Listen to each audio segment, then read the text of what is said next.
My best friend granted her boyfriend permission to sleep with me behind my back, without ever asking if I was even interested, and I am having trouble explaining why I'm so upset over this. Okay, so first and foremost, I'm not down to read any poly shaming.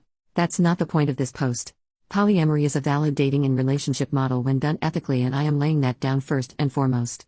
So my best friend, Cindy, and I have known each other roughly 15 years and have been roommates for 5-ish years. Cindy is poly and has 2 partners, one that lives close by and one named Mark that lives in Oregon, which is pretty far from us.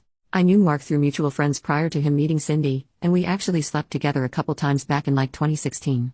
He's poly and I am monogamous, and we decided it wouldn't work between us, but we maintain being good friends because we get along really well. I introduced those two in 2017, admittedly under the "he's poly, you're poly" piss poor attempt to matchmake, and they hit it off. In 2019, Mark had to move to Oregon for work, but they have been making it work via long distance and I am happy for them. So in 2020, I kinda lost my mind.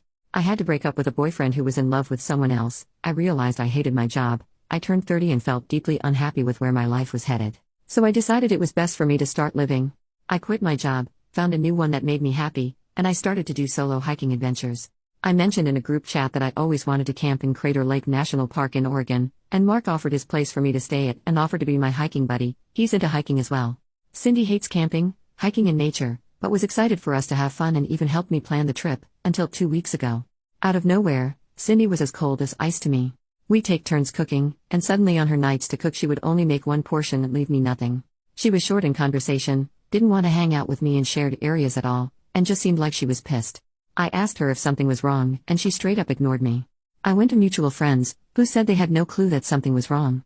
Then yesterday, she invited me to a video chat with her and Mark. They told me they've discussed it, and I have permission to sleep with Mark on this trip. Apparently one of the boundaries in their relationships is neither of us can do anything with either of our partner's friends. Mark mentioned 2 weeks prior that he would be down to sleep with me on this trip if I was down for it, which led to fighting between the two. Mark argued that he already slept with me previously so I shouldn't count, and Cindy was sternly on, "She's my best friend so no." They reached an agreement, and were excited to tell me, and I blew up at them. So many thoughts are swirling in my head right now and I cannot even verbalize all the reasons why I'm mad. It's like my best friend and her boyfriend, someone I consider to be a good friend too, view me as an object in some ways but somehow worst. Sleeping with Mark wasn't even a concept to me as he is squarely in the best friend's boyfriend and good friend boxes in my mind. I logged off the chat, told Cindy I was too angry to look at her, and have been at a friend's place for the last day. I need advice on how to convey to them when I am so angry, when I am having trouble coming up with a reason besides blind rage. I barely want to go on this trip anymore. Comment from OP. I think where the shock and hurt is coming from is mostly the fact that I have been treated like freaking trash for the past 2 weeks in my own home for an issue that if anyone asked me, I could have ended with a quick, yeah and no, that's not going to happen. Mark is a good friend, and while he was a fun intimate partner like 5 years ago, he is squarely my roommate's boyfriend in my mind, and even with this permission, I wouldn't sleep with him.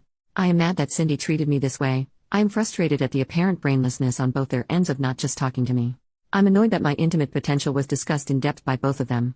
I'm kinda upset that a good friend may have only invited me to stay over at his place for the potential of banging me, and I'm pissed off that I am sleeping on a freaking futon like a 21-year-old because even though Cindy was in the wrong, I left my apartment when she should have left. Ugh. I just have a lot going on emotionally at the moment. Mini update. Okay, I just wanted to say thank you to everyone who commented. Today has been rough for the most part, but me and the friend whose futon I'm occupying got tacos and I got to process this for the better part of my day. My feelings have landed mostly on being upset with Cindy.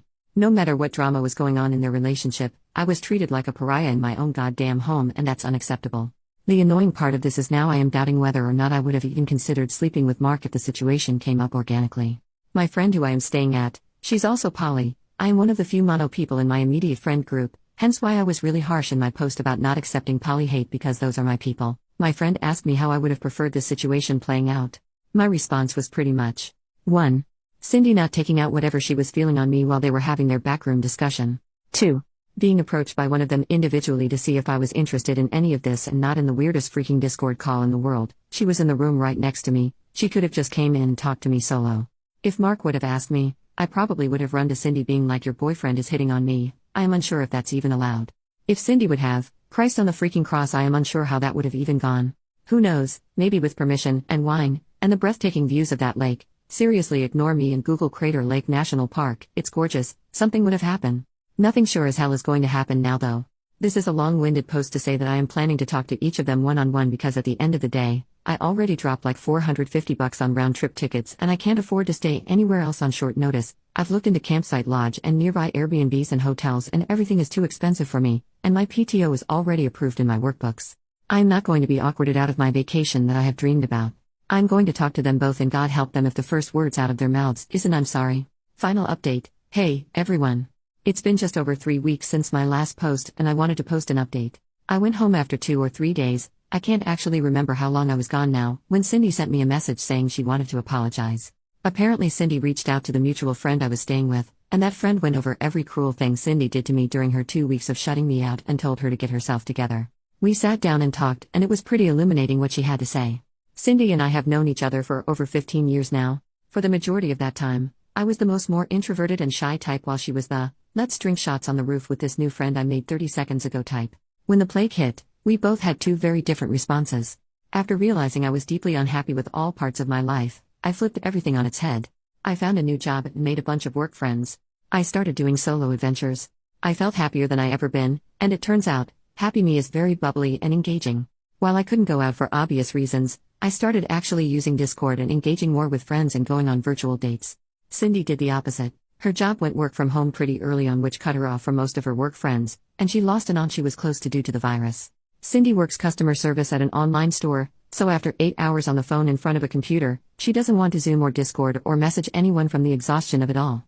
Cindy admitted that she felt like she was falling apart, meanwhile the person she grew up with was doing better than ever. Cindy is not one to express her feelings. She comes from an army what's a feeling family. She decided that best course of action was bury everything in her chest and do nothing about it. Then Mark asked if he could sleep with me, and everything started leaking out. Cindy admitted that rule, "neither of us can do anything with either of our partner's friends," is a bit more flexible than I originally thought, and is more of a "please ask if I am cool with this before you flirt with my friend's" situation. Apparently Cindy was cool with the concept of us sleeping together previously. Back in 2019, I was planning a trip to Seattle for the summer of 2020. Mark offered to join me, and we were planning on splitting a 2-bedroom Airbnb. It didn't happen for obvious reasons, but apparently Mark asked Cindy during the planning stage if he could even broach the topic with me, and he was cool with it. Mark, going off how she was previously cool with it, checked in again with her before he was planning on talking to me about it for the most recent trip, and that's when the blow-up happened. Cindy apologized for how she treated me the past 2 weeks and admitted that she felt like she was failing at everything in her day-to-day life, and then felt like she was going to lose her boyfriend to me if something happened between us. I honestly feel like a crappy friend in some sense, because while I knew her depression was flaring up again, I didn't quite realize how deep she was in it despite living together. I did stand my ground on the fact that while her feelings are valid, the way she treated me wasn't, and that type of behavior cannot happen again. She agreed and even invited me to sit in on a session with her therapist. She was already going to cope with the feelings in regards to her very messy family, which I said I would, after she had more solo time to process it. I did end up going on the trip. Mark apologized for blowing up my home with his question, and we had a conversation about how while he is sweet, I really don't see any future where I sleep with him again. He was cool with it and said he was excited to have a good friend come up for nature adventures. I just got home yesterday from my adventures and have been sharing the photos with Cindy for the better part of the day. She thinks the shots are beautiful, and her biggest concern is that I could have hurt my lungs since it was pretty smoky out there on one of the days I was out there due to wildfires in Cali. So, that's basically it. Thanks for all your comments.